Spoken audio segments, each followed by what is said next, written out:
que vous soyez, d'où que vous veniez et où que vous alliez, la grâce, la joie et la paix vous sont donnés dans votre cœur et dans votre vie de la part de Dieu et de son Fils Jésus, notre Christ. Amen. C'est par cette annonce d'espérance que je vous salue et que je vous souhaite la bienvenue à vous tous, à vous toutes, à vous qui êtes avec nous par Zoom, à vous qui êtes là sur les bancs dans le temple, à vous qui venez peut-être pour la première fois, à vous qui êtes des habitués, à vous qui êtes protestants, à vous qui n'êtes pas protestants, à vous qui ne savez pas très bien ce que vous êtes, à vous qui êtes enfants, à vous qui êtes adultes, à vous qui ne savez pas très bien ce que vous êtes, enfants, adultes. En tout cas, bienvenue à tous les enfants de l'éveil biblique qui sont derrière moi, les petits de 2-3 ans jusqu'à 6 ans. Bienvenue aux enfants de l'école biblique qui sont au-dessus. Bienvenue aux enfants du caté qui sont parmi nous. Bienvenue à tous les parents, à toutes les familles. Bienvenue aux animateurs et aux animatrices. Et bienvenue au chœur Allegretto. Nous entrons maintenant dans un moment de louange, c'est-à-dire de reconnaissance, où nous essayons peut-être de lâcher un peu prise sur tous les soucis du monde et tous ceux qui nous assaillent, pour reconnaître autour de nous tout ce pourquoi nous pourrons être reconnaissants. Au début et à la fin de cette prière de louange, je vais vous proposer un court poème d'Estelle Fenzi. Terre, hurlent les marins épuisés d'une longue traversée, et moi je voudrais crier ciel. Je veux te louer, Seigneur, pour les chemins sur lesquels tu nous mènes, car chacun est unique. Je veux te louer d'être à chaque pas à mes côtés. Je veux te louer, Seigneur, pour tous les moments où je chemine, le cœur rempli de joie, et pour les rencontres heureuses. Je veux te louer, Seigneur, pour les moments où l'on avance et les moments où l'on s'arrête. Je veux te louer parce que le rythme de nos vies n'est pas toujours monotone et parce que tu lui donnes une respiration. Je veux te louer, Seigneur, pour ta présence à mes côtés dans les moments moins faciles, pour les épreuves surmontées, les obstacles que tu m'aides à dépasser. Je veux te louer car tu renouvelles chaque jour ta promesse. Ne crains rien, car je t'ai racheté, je t'ai appelé par ton nom, tu es à moi. Second poème. La vie est un chemin de flammes, je marche pieds nus, sans peur, je ne brûlerai pas.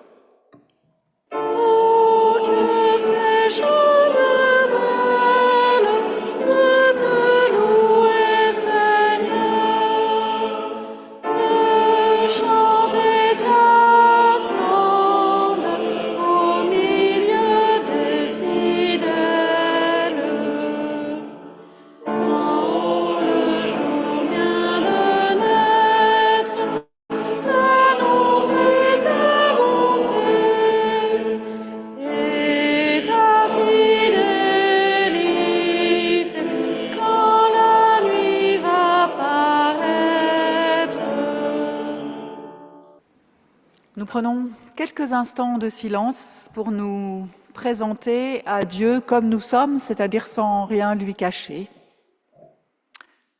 À Dieu, nous pouvons dire tout ce que nous ne pouvons dire à personne d'autre, ni même à nous-mêmes. Et nous cherchons donc au fond de nous ce que nous allons lui présenter de nous.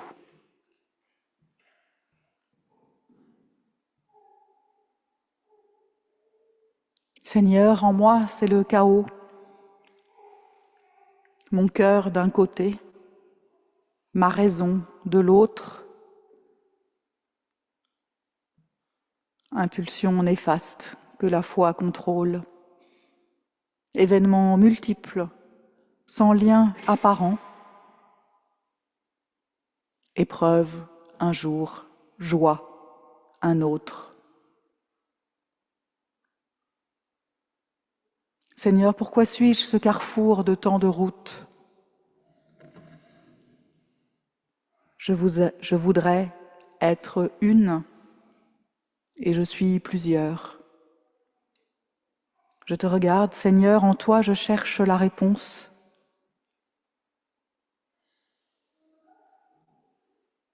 Tu es unique, mais tu n'es pas seul. Tu es famille, tu es société, tu es personne libre et autonome.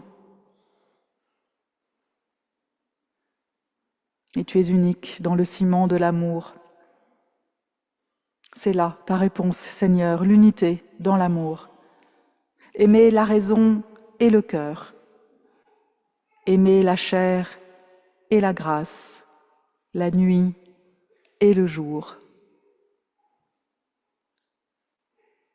Apprends-moi, Seigneur, à aimer pour que le multiple de ma vie devienne unique dans mon cœur. Amen.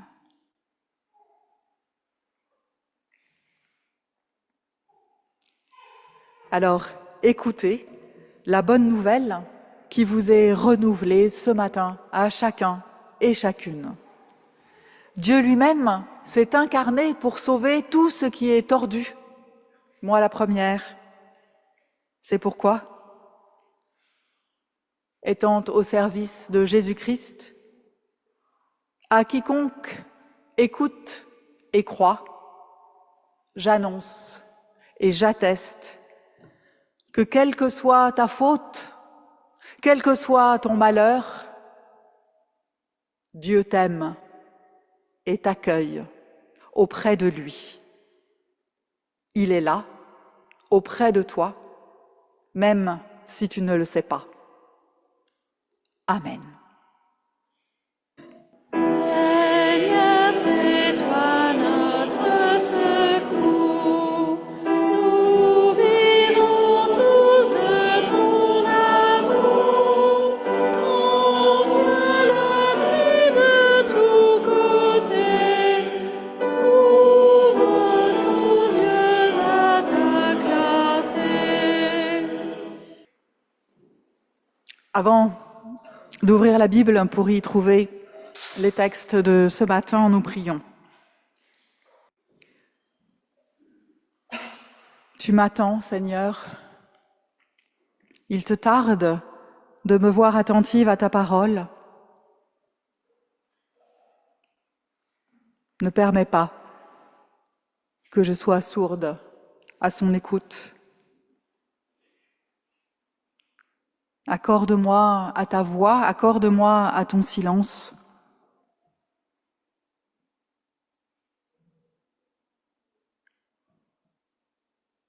Prononce vers moi ta parole, envoie ton ciel sur la terre et ouvre maintenant mon cœur par ton esprit à ton Fils, Jésus, le Christ. Amen. Je vous propose ce matin 2 lectures, une dans l'évangile de Jean, l'autre dans l'évangile de Luc, et la deuxième, c'est l'histoire de la brebis perdue. Et comme Moïse éleva le serpent dans le désert, il faut de même que le Fils de l'homme soit élevé, pour que quiconque croit ait en lui la vie éternelle. Car Dieu a tant aimé le monde qu'il a donné son Fils unique, pour que quiconque met sa foi en lui ne se perde pas, mais ait la vie éternelle. Dieu, en effet, n'a pas envoyé son Fils dans le monde pour juger le monde, mais pour que par lui, le monde soit sauvé. Qui met sa foi en lui n'est pas jugé, mais la personne qui ne croit pas est déjà jugée parce qu'elle n'a pas mis sa foi dans le nom du Fils unique de Dieu. Et voici le jugement. La lumière est venue dans le monde et les êtres humains ont aimé les ténèbres plus que la lumière parce que leurs œuvres étaient mauvaises.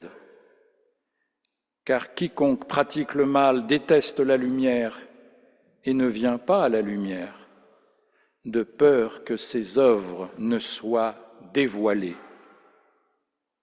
Mais qui fait la vérité vient à la lumière pour manifester que ses œuvres ont été accomplies en Dieu.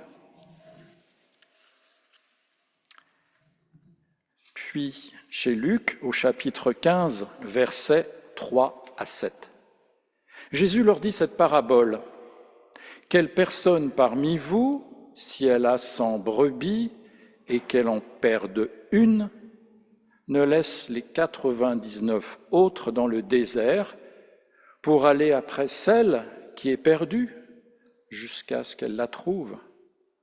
Lorsqu'elle l'a retrouvée, elle la met avec joie sur ses épaules et de retour à la maison, elle appelle ses amis et son entourage pour leur dire « Réjouissez-vous avec moi, car j'ai retrouvé ma brebis qui était perdue. » De même, je vous le dis, il y aura plus de joie dans le ciel pour un seul pécheur qui change radicalement que pour 99 justes qui n'ont pas besoin d'un changement radical.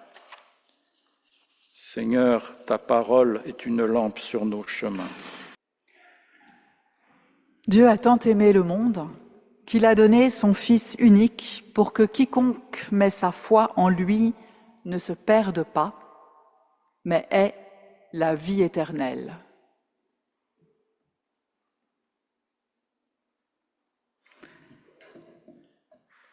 L'amour de Dieu pour le monde. L'amour est premier dans cette phrase, comme dans notre vie, qui peut se construire sur les fondements de l'amour divin.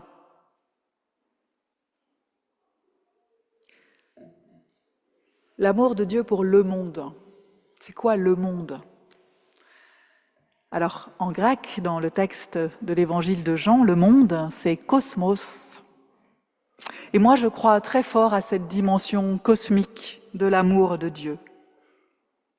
Dieu aime tous les êtres humains, tous les animaux, les plantes, les pierres, les planètes, même les inconnus, les tremblements de terre et les guerres, tout le bien et tout le mal contenus dans le monde. Alors bien sûr, Dieu n'aime pas spécifiquement le mal, évidemment, mais il aime le monde avec le mal qu'il y a dedans. Dieu nous aime avec nos erreurs, nos violences, nos péchés, parce que cela fait partie d'un tout qui est aimable. C'est comme le berger et la bergère qui aiment leur brebis, même si elle est têtue, désobéissante, folle, inconsciente, même si elle se met en danger et qu'elle met en danger peut-être tout le troupeau. Et on n'a aucune prise sur cet amour. C'est un amour cosmique, universel, mais aussi singulier, puisque du monde, on passe à quiconque. Dieu a tant aimé le monde pour que quiconque. Dieu devient alors un Dieu personnel, comme penché sur nous, à notre chevet, comme le berger ou la bergère qui prend la brebis sur ses épaules pour la sortir du mal où elle était, pour lui signifier son attachement et pour la conduire à la maison.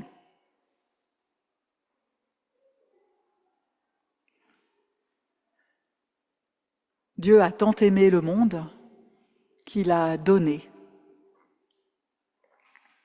Dieu aime, donc il donne. Il donne et il n'attend rien de nous. C'est même encore mieux, en fait. Ce don se démultiplie. Non seulement il nous donne, mais en plus, on va y gagner encore plus. Il nous donne son Fils, et en plus, on gagne la vie éternelle. Comme un don à double détente, un ticket doublement gagnant. Alors, disons, répétons, ne nous lassons pas d'entendre que Dieu n'attend rien de nous pour nous aimer.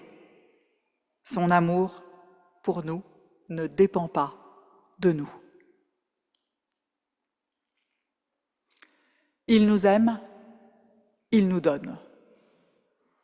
Que nous donne-t-il? Que nous donne-t-il? Son Fils unique. L'enfant, c'est ce qu'on a de plus cher. D'ailleurs, dans les petits noms doux que l'on utilise pour appeler ses enfants, il y a d'ailleurs « mon trésor ». C'est ce que l'on a de plus cher. Et je ne sais pas si on pourrait imaginer de se défaire de son enfant. Moi, il y a longtemps, j'ai perdu un fils, comme on dit dans le langage courant. Alors j'ai beaucoup lutté avec cette phrase de l'évangile de Jean. J'ai longtemps refusé que perdre un fils puisse être considéré comme une marque d'amour. J'ai longtemps refusé que Dieu donne son Fils pour moi, refusé que son Fils meure pour moi. Je ne voulais pas être au bénéfice d'un fils qu'un parent avait perdu, même si c'était Dieu. Le berger ou la bergère deviennent fous quand ils perdent leur brebis unique, même s'ils en ont 99 autres qu'ils aiment tout autant, mais qu'ils sont prêts à abandonner.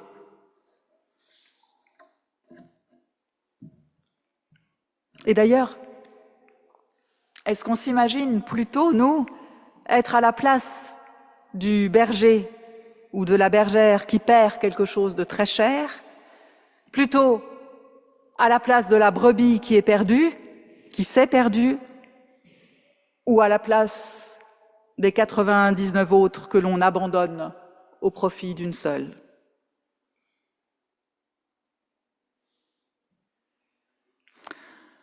Au total, rien de bien ne me paraissait pouvoir sortir de cette situation. Jusqu'à ce que je comprenne qu'en donnant son Fils, Dieu ne l'avait pas perdu. Jésus reste le Fils de Dieu du début à la fin et pour l'éternité. Alors sur un autre plan, moi qui perds sans cesse mon téléphone, mes clés, mes papiers, mais qui les retrouve toujours tout aussi vite, je sais que perdre quelque chose, ça veut dire ne plus avoir le contrôle dessus, au sens propre et figuré, ne plus avoir la main dessus. Et c'est pas du tout ça qui arrive à Dieu avec Jésus.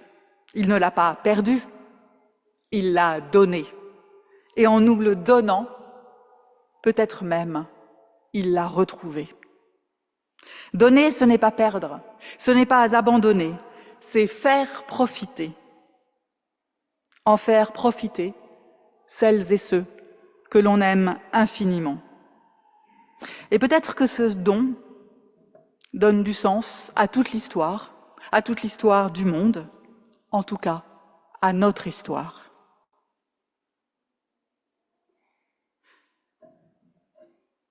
L'évangile de Jean nous dit que Dieu donne non seulement son Fils, mais son Fils unique. Comme si c'était un sacrifice encore plus grand de donner son Fils quand on n'en a qu'un.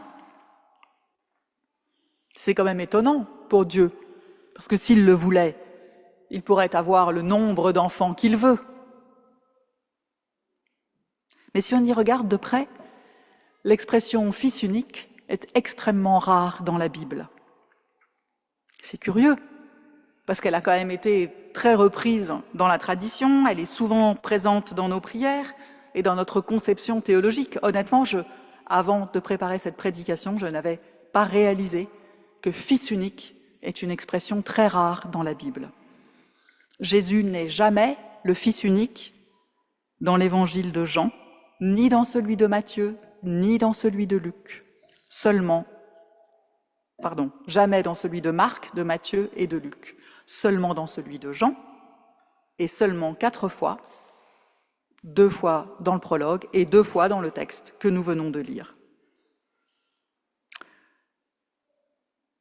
Un des rares autres endroits de la Bible qui contient l'expression « fils unique » et auquel Jean fait probablement allusion dans ce texte, eh bien c'est dans l'Ancien Testament. C'est dans le livre de la Genèse, au chapitre 22, dans l'histoire du sacrifice d'Isaac, où Isaac est appelé à tort le fils unique d'Abraham.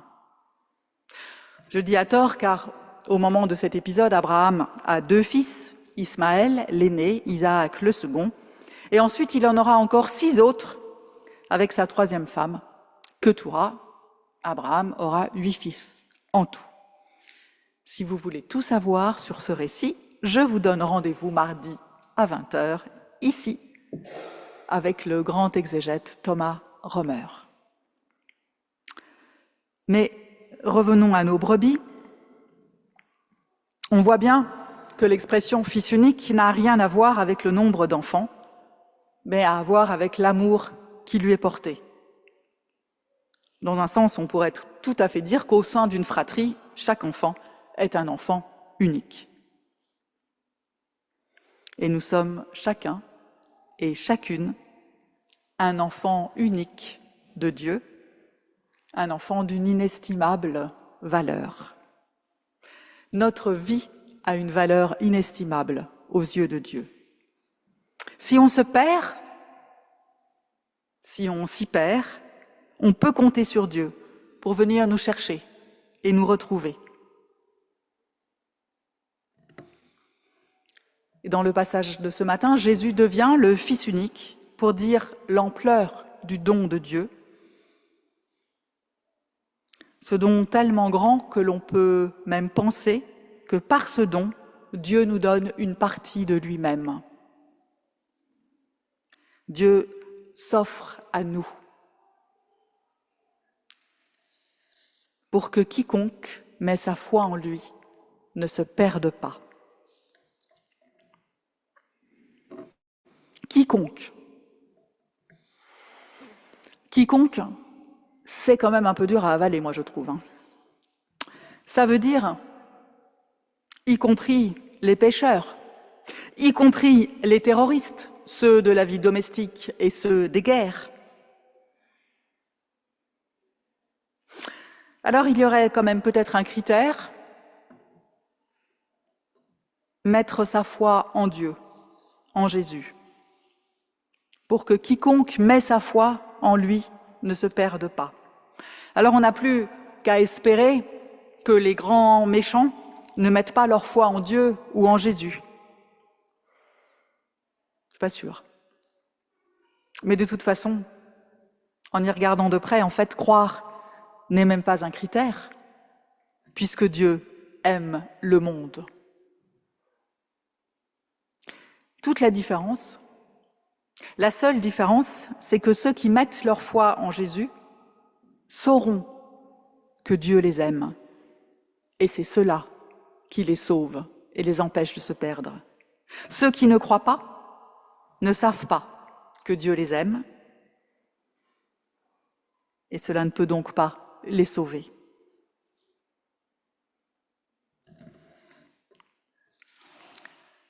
Dieu a tant aimé le monde qu'il a donné son Fils unique pour que quiconque met sa foi en lui ne se perde pas, mais ait la vie éternelle.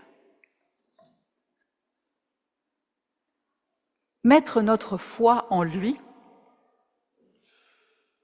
il s'agit de recevoir cet amour que Dieu donne à ses enfants uniques.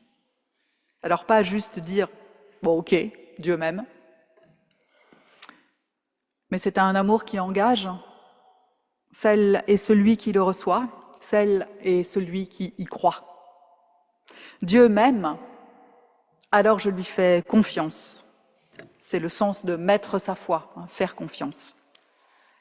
Et par cette confiance, cet amour me transforme. Parce que je mets ma confiance dans cet amour et pas uniquement dans mes propres forces, alors je ne vais pas me perdre. C'est comme la brebis qui ne peut pas s'en sortir seule, malgré toute sa volonté. C'est têtu et persévérant, une brebis, ça c'est bien connu.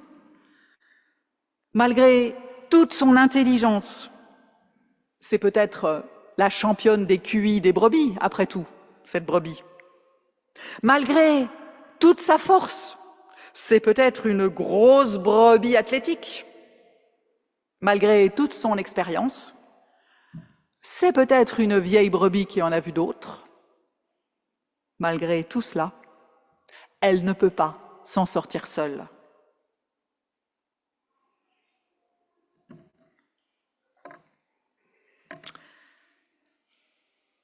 Ne pas se perdre et avoir la vie éternelle. Ne pas se perdre, ne pas être perdu pour quelqu'un, ne pas être perdu pour soi-même. C'est un sentiment que peut-être on connaît, cette impression d'être perdu dans la vie, d'en chercher le sens. Mais alors que ce soit avec, pour les plus âgés d'entre nous, comme moi, avec une carte routière, que ce soit avec un GPS ou n'importe quelle appli de navigation, pour aller quelque part, pour donner du sens à sa vie, il faut connaître et indiquer la direction. Vous ne pouvez pas dire à une appli de navigation « montre-moi le chemin pour aller je ne sais pas où ». La première chose, c'est de savoir où on va. Alors Dieu nous propose comme direction la vie éternelle. Alors la vie éternelle, il faut se mettre d'accord, ce n'est pas du tout la vie illimitée après la mort, par opposition à notre vie terrestre, dont nous savons bien que sa durée est limitée. Parce que ce n'est ni une question de durée, ni une question de mort. Sinon, ça ne s'appellerait pas la vie éternelle, ça s'appellerait la mort illimitée. C'est une question de qualité. La vie, les amis, c'est maintenant. C'est quand on est vivant. Et c'est maintenant qu'il faut lui donner du sens. Et ne pas croire que notre mort donnera du sens à notre vie. La vie éternelle, c'est la vie authentique, maintenant, sur Terre. C'est maintenant que ça vaut le coup de vivre notre vie éternelle, une vie renouvelée en Christ.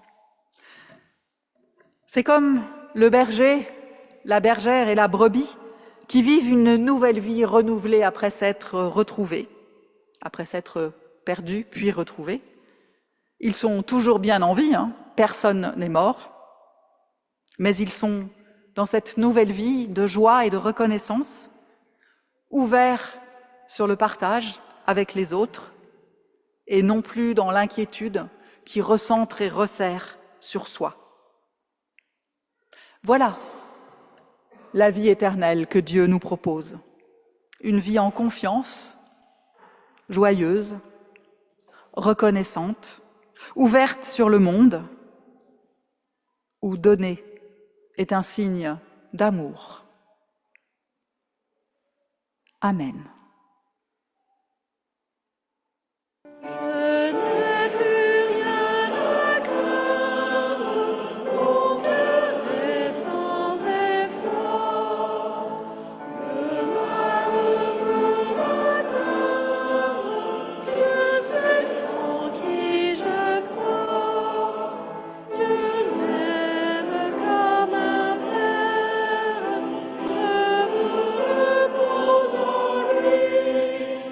Quel tort pourrait me faire mes pires ennemis?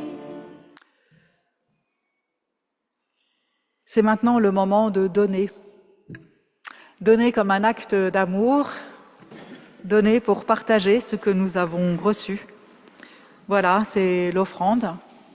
Vous pouvez aussi donner directement sur le site internet de la paroisse qui s'affiche.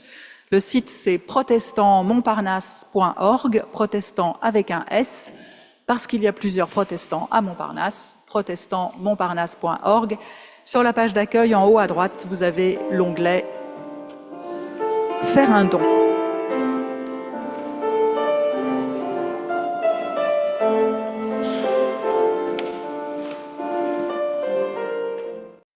Alors nous nous recueillons pour la prière d'intercession, et c'est une prière qui est inspirée de William Booth, le fondateur de l'Armée du Salut.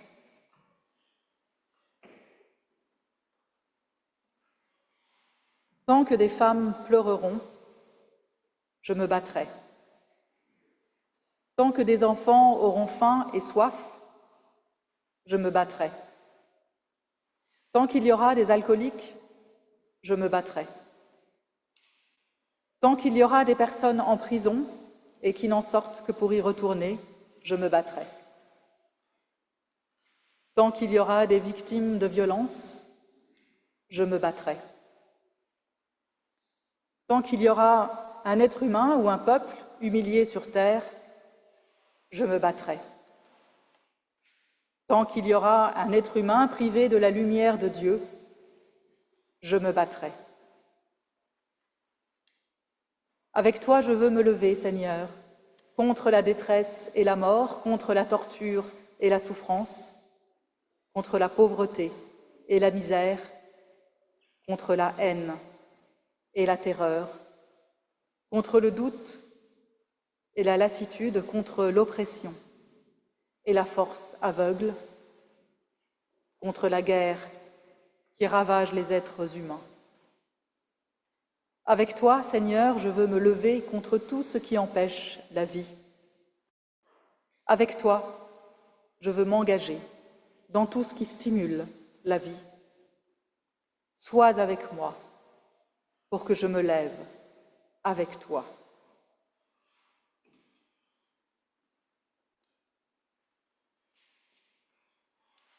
Et unis à tous nos frères et sœurs en Christ, avec ton Fils Jésus, notre Christ, nous pouvons te dire, Seigneur, notre Père, qui es aux cieux, que ton nom soit sanctifié, que ton règne vienne, que ta volonté soit faite sur la terre comme au ciel.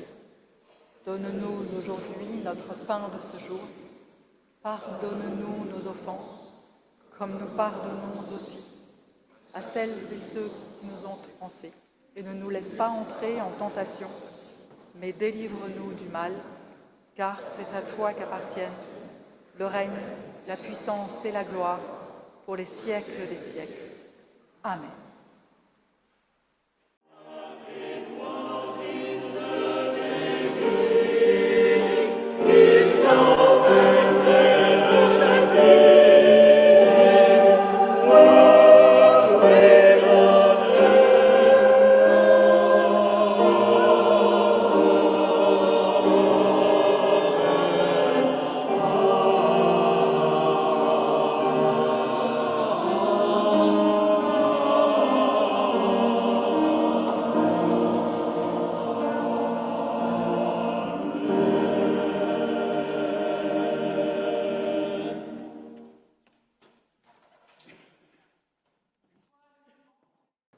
Et nous recevons maintenant la bénédiction de Dieu pour que nous soyons nous-mêmes une bénédiction pour les autres.